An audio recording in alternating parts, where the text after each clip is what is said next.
streets e social media mandinoswera ndichiona kuti nyaya dziri kufamba sei. Aiwa, ndine kavidhio kandoda kuratidza inokasika. Imimi monyora comment section kuti zviri safe here zva. Mozva tichakure susu wazukuru kana kune chinhu chaityisa, chinhu chinonzi chigure.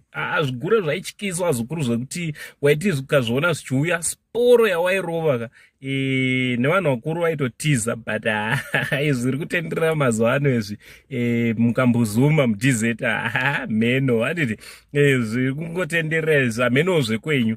Amen, handisida kusora zvangu, but pane kavidhio kandoda kuradzai kezvigure zvakarova mufesa ngari pabhava. Akati wakajaidzwa, akati wakajaidzwa, mirai mukaone mega.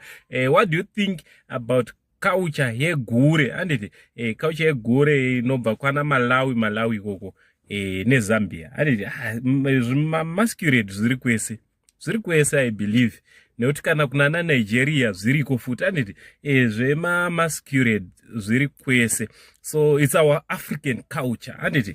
So ndisanda kuradzai kavidhio kandoda kuti muone motaura comment section kuti zvigure zvewo zvinenge zvichiri utyisa here kana kuti vapfana vari kutongoitawo mafanizi handiti.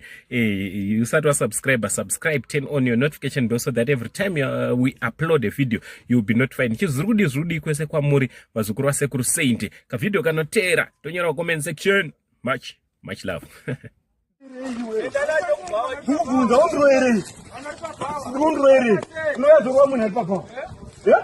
Background.